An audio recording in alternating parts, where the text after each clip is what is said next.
Welcome back to my channel. Jadi hari ni aku nak share dengan korang beberapa kamera yang aku rasa boleh diconsider as a good camera untuk content creator, dan video ni adalah video yang unscripted. Aku just nak share based on my experience dengan kamera-kamera yang aku akan ceritakan ni, supaya dia tak nampak sangat like aku just sharing because I need views or something like that. Dia lebih kepada memang aku betul-betul nak help you guys yang mana-mana yang beginners ataupun kepada korang yang baru nak berjinak-jinak dalam content creating, dan korang tak nak invest too much dekat gears, especially kamera lah. Pertama sekali, aku nak menekankan yang video ni lebih kepada Sony cameras. Sebab apa Sony cameras? Aku pernah ceritakan dekat tracks sebelum ni yang Sony camera ni adalah kamera yang lebih reliable lah untuk korang as a content creator ataupun korang as a solo shooter. Salah satunya sebab autofocus dia yang lagi baik dan lagi mudah untuk korang gunakan untuk solo shooter lah especially. Sony cameras, kalau korang tanya aku, daripada segi color science, untuk latest punya kamera, sangat-sangat okey. Maksudnya dia bukan macam kamera-kamera 8-bit ataupun kamera-kamera yang old sensor yang macam dulu. Maksudnya color science yang tak berapa okey, and then skin tone yang tak berapa cantik, dan dia nampak sometimes terlalu mushy ataupun sometimes terlalu plasticky. Itu sensor-sensor yang lama. Tapi especially untuk kamera-kamera yang aku akan recommend ni, so far memang aku boleh consider sangat-sangat okey dan very flexible lah untuk tone dia, untuk color wise dia, macam mana yang korang nak. Jadi kita start dengan APS-C sensor first. Maksudnya kamera yang datang dengan crop sensor, tapi yang aku boleh cakap dia sudah mencukupi lah untuk social media. Tak kisahlah YouTube ke, Instagram ke, TikTok ke, ataupun any platform yang korang nak deliver the video tu lah. First, maybe korang boleh consider Sony ZV lineup.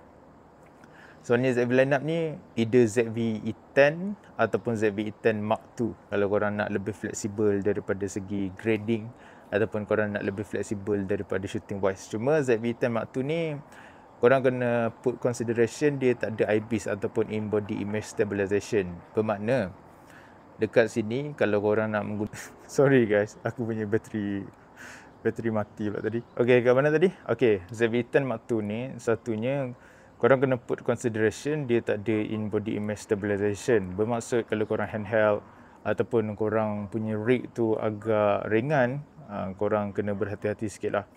Dia ada image stabilization, maksudnya digital image stabilization. Cuma aku tak sarankan sangat lah korang guna digital image stabilization ni untuk like proper project ataupun untuk proper shooting lah. Kalau korang just nak buat for vlogging, korang nak buat untuk like konten-konten yang mungkin tidak ada kena-mengena dengan klien, untuk personal use, then aku rasa it's okay. Tapi kalau korang nak put consideration untuk gunakan digital image stabilization ni untuk projek-projek tertentu, mungkin aku lagi prefer korang cari yang IBIS punya line up lah. Dan semua kamera yang aku akan ceritakan selepas daripada ZV-10 Mark II ni adalah yang aku boleh put it like kamera-kamera yang korang boleh gunakan 5 tahun dan ke atas. Maksudnya kamera-kamera yang capable untuk diguna dan dipakai lama lah, untuk long term use. First adalah Sony A6700. Sony A6700 ni basically dia adalah same sensor as ZV-E10 Mark II dan juga FX30. Dan aku rasa korang yang guna FX30 mungkin tertanya-tanya kenapa FX30 lagi mahal dan A6700 ni dia murah sikit. Sedangkan A6700 ni adalah hybrid camera dan FX30 ni lebih kepada video centric camera, maksudnya lebih kepada video punya side, bukan lebih kepada foto punya side ataupun hybrid as A6700 lah. Yang pertamanya A6700 ni dia akan ada overheating issue, itu yang pertama. Tapi overheating issue dia ni very minor lah kalau korang tanya aku. Dia tak adalah semudah macam ZV punya lineup punya overheating issue lah. Sebab macam aku pernah cerita dekat video-video aku yang sebelum ni, kamera sekarang mostly akan ada banyak overheating issue. Dan kebanyakannya kamera-kamera yang terbaru, tak kisah brand apa pun, kebanyakannya kita akan nampak dia orang keluarkan kamera yang mungkin datang daripada sensor-sensor yang lebih kurang ataupun sensor yang sama. Cuma yang berbezanya hanyalah kita membayar workflow yang macam mana kita nak. Sebagai contoh, macam aku akan cakap, ZV-E1 workflow dia more to content creation walaupun dia same as sensor FX3 dan juga A7S3. Tapi basically walaupun sensor sama, workflow berbeza dan harga dia pun sangat-sangat berbeza lah. Dan daripada segi hardware dan juga dia punya robust pun agak berbeza lah sebenarnya. Cuma dia akan nampak kita sebenarnya banyak membeli workflow yang macam mana kita nak on certain kamera ni. Okay, jom. So kembali pada Sony A6700.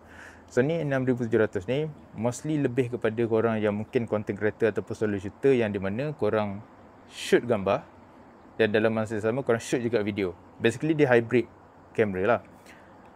Dan most of the time mungkin korang lebih kepada photo side dan bukan video side. Dan untuk video side pun mungkin korang just burst shooting. Maksudnya bukan korang jenis yang shoot 2 jam, 3 jam, mostly maybe like 1 jam ke bawah, ataupun max maybe sejam setengah macam tu untuk continuous shooting. Tapi kenapa aku rasa macam most of you ataupun most of us yang lagi-lagi dekat dalam TikTok punya creation ataupun Instagram punya creation, aku rasa A6700 ni is a perfect choice. Pertama sebab korang boleh belajar photo side dan juga korang boleh belajar video side daripada satu kamera sahaja. Dan daripada segi video quality, basically korang boleh dapat sama macam FX30. Cuma macam aku cakap tadi, workflow yang berbeza. Tapi in terms of video quality, photo quality, basically it's the same lah. Cuma workflow saja yang korang kena fikirkan. Dia workflow ni mencukupi untuk aku ataupun tak. Tapi kalau korang tanya aku personally, A6700 sangat-sangat perfect choice untuk korang. Jadi A6700 ni memang sangat-sangat sesuai dan kamera yang sempurna lah untuk korang yang memang shoot foto dan juga shoot video. Dan next one adalah FX30 lah, yang paling dekat dengan dia. Maksudnya after A6700 ni adalah FX30. FX30 ni yang betul pada korang yang 110% fokus on video sahaja dan mungkin occasionally ataupun rarely lah, yang jarang-jarang sekali korang shoot gambar. So korang boleh consider FX30. Kalau in terms of video quality dan dia punya anything yang related dengan sensor, basically sama je macam A6700. Macam aku cakap tadi, workflow yang macam mana korang nak. Tapi dua-dua ni good investment. Cuma FX30 good investment untuk orang yang long term use untuk video centric. Maksudnya untuk video first, bukan hybrid. A6700 ni motor hybrid lah. Dan next one, aku akan jump through into full frame. Sebab aku rasa untuk Sony punya lineup, untuk yang the latest and greatest, A6700, FX30, dan kalau korang nak murah sikit tapi tak ada IBIS tapi same sensor, korang boleh ambil ZV-E10 Mark II. Ini adalah kamera-kamera untuk APS-C sensor ataupun crop sensor. Dan untuk beginners, aku rasa lineup ni sudah mencukupi untuk korang. Now, kepada korang yang mungkin dah ada APS-C punya kamera dan korang nak upgrade, ataupun korang belum lagi ada kamera tapi korang ada budget dan korang boleh untuk invest dan korang tak risau untuk gunakan investment ni sebagai long term punya usage untuk kamera lah. First, aku rasa mungkin korang tahu kamera yang aku pakai sendiri dan paling aku suka, Sony ZV-E1.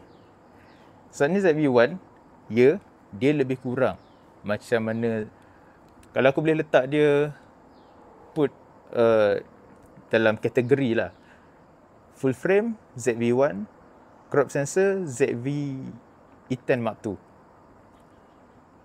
Different workflow betul, tapi in terms of level, bila jumps daripada crop sensor to full frame sensor, ZV-E1 ni macam ZV-E10 Mark II lah. Aku put consideration untuk korang senang faham macam tu. ZV-1 ni adalah first aku nak kata hybrid tak juga, tapi dia more to content creation punya video, punya kamera, sorry. Jadi kalau korang memang nak jump into full frame dan korang nak cari satu kamera yang aku nak buat content saja, aku boleh buat juga gambar, tapi occasionally dan rarely untuk foto, mostly for video, ZV-1. No doubt, 110% aku akan cakap korang akan berpuas hati. The satisfaction is the video quality sangat-sangat cantik, dan kalau korang tahu macam mana nak utilize this camera very well, basically korang akan dapat same quality as A7S III dan juga FS3. Dan of course next one, sebelum aku jump ke A7S III dan juga FS3, aku nak balik sikit kepada hybrid cameras, iaitu A7 Mark IV. Maybe next nanti A7 Mark V dah nak keluar, tapi kepada korang yang mungkin still lagi nak duduk dalam this range untuk budget wise, aku boleh consider lagi A7 Mark IV ni sebagai kamera yang terbaik untuk hybrid punya kamera. Tapi dia lebih kepada photo wise ataupun photo side lah, instead of dia lebih kepada video side. Pertamanya sebab untuk video side, untuk A7 Mark IV, macam aku pernah cakap sebelum ni, kalau korang buat more to action punya shooting untuk video, aku boleh cakap maybe tak berapa okay. Sebab dia punya rolling shutter performance very bad. Aku rasa dia almost 30 millisecond. Sebab maybe part ni ada yang tak faham, tapi maybe ada korang yang faham. So aku just nak highlight sikit yang bila rolling shutter terlalu tinggi, bila korang panning terlalu laju, korang akan nampak, for example macam tiang tu sepatutnya lurus, korang akan nampak dia akan bending. Dia akan bending tu yang very strong lah. Jadi itu satulah. Tapi kalau korang just buat video, mostly korang just ada small panning, korang shoot like wedding, korang shoot something yang bukannya action punya stuff ataupun sport videography, then this camera sangat memuaskan hati lah sebenarnya, kalau korang tanya aku. Sebab aku sendiri pun aku dah pakai kamera-kamera yang aku sebutkan tadi, dan of course A7 IV ni pun salah satu kamera yang aku dah gunakan juga. Aku sangat-sangat berpuas hati.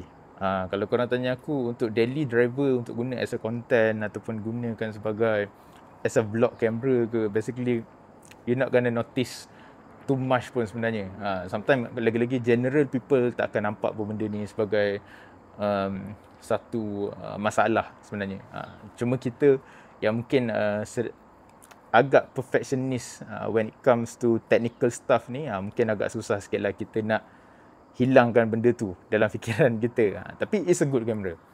Tapi kalau korang more to video side, instead of A7 Mark IV, maybe korang boleh consider ZV-1. Tapi kalau korang rasa macam okay, ZV-1 mungkin ada overheating issue, jadi korang boleh go to A7S III. Aku boleh consider dia as a hybrid camera juga, tapi untuk photo side dia lebih kepada korang yang nak deliver foto ni dekat dalam social media sahaja, bukan nak buat printing. Sebab dia datang dengan 12.1 megapiksel sahaja. Jadi dia tak bagus sangat lah, ataupun the quality is not there lah untuk big printing. Untuk small printing mungkin okay, tapi aku tak pernah buat any printing lah dengan 12.1 megapiksel punya sensor. Cuma kalau korang nak put consideration untuk ada satu kamera, dan mungkin korang rasa okay ke untuk aku buat foto, then it should be fine. Cuma maybe korang kena try and error dan korang tengok sendiri lah. Mungkin ada, sebab dia agak subjektif. Mungkin ada orang yang okay je aku tengok kan, tak ada masalah pun, rasanya tak ada orang, maksudnya klien tak perasan pun berapa megapiksel, dan untuk small frame, bila korang printing mungkin tak nampak sangat. So ada orang yang dah biasa dengan video kamera, mungkin tak ada masalah. Tapi kalau korang yang memang datang daripada megapiksel yang tinggi dan photo first sebelum ni, mungkin korang akan nampak macam kurang berpuas hati. Jadi mungkin korang boleh consider A7 Mark IV. Tapi selain daripada A7 Mark IV, kalau korang rasa macam korang nak more to video centric, just go A7S III. Sebab A7S III dia tak akan ada overheating issue. Walaupun dia tak ada what we call it, external fan, ataupun dia tak ada fan, external fan pula. Dia tak ada fan yang built in macam FX3. Tapi so far lah, selama aku guna in heat condition ke ataupun long punya duration shooting ke, memang tak pernah ada overheating issue lah so far lah, in my experience. Tapi kalau korang ada rasa kerisauan tu dan korang tak kisah sangat pasal budget, tapi korang nak yang betul-betul powerful body dan korang rasa macam aku nak guna maybe 5 to 10 years dan aku nak guna dia sebagai satu kamera yang boleh buat video yang betul-betul orang cakap apa, high quality deliverable punya video kan, tak lain tak bukan, of course, Sony FX3 lah. Mungkin aku rasa dah ramai orang akan tahu lah, orang akan expect yang aku akan cakap Sony FX3. Cuma satu je, korang kena put consideration Sony FX3 ni, dia sebenarnya sensor yang dah agak lama. Korang kena put consideration, korang tak akan kisah dan korang mungkin tak ada FOMO tu bila akan datang, ataupun lagi setahun, 2 tahun, ataupun maybe hujung tahun ni ke, akan keluar kamera baru dengan sensor baru, dengan AI features daripada Sony, dan juga kena put consideration dengan feature-features like open gate ke for example, ataupun something yang related dengan feature-features yang kekinian lah. Kalau korang rasa macam it's okay sebab aku perlukan kamera yang tak ada overheating, aku perlukan kamera good autofocus, aku tak kisah sangat about AI features, aku tak kisah sangat tentang feature-features yang terbaru macam open gate, then FX3 is a good camera. It's a perfect lah, aku boleh cakap it's a perfect camera. Cuma in terms of color science, dia agak lain sikit lah nak banding dengan Sony ZV-1 ataupun kamera-kamera Sony yang datang dengan sensor-sensor yang baru. Dia ada a small tweak. Mungkin kalau korang tak biasa dengan kamera, korang tak akan nampak benda ni lah. Korang akan nampak sama je kan. Kalau tengok 1:1 tu nampak macam sama je, tak ada beza sangat. Tapi kalau korang dah terbiasa dengan Sony Colors, mata korang dah di-calibrate dengan Sony Colors, jadi dia agak susah sikit lah untuk korang nampak exactly the same image bila tengok sensor lama dengan sensor baru. Tapi macam aku cakap, benda ni benda yang boleh di-tweak dan dia very flexible. Lagi-lagi kalau korang shoot at slot 3 for example. Jadi dia tak ada masalah lah sebenarnya kalau korang tahu apa korang buat dan kenapa korang beli. Dan bercakap tentang kenapa korang beli dan korang tahu apa korang buat, itu pun kena letak lagi satu consideration. Macam aku dulu, awal-awal dulu, maybe 8 or 10 years back, masa aku start aku punya journey pasal kamera, aku nak beli sebab orang beli. Aku nak beli sebab aku rasa perlu beli. Sedangkan workflow aku tak begitu.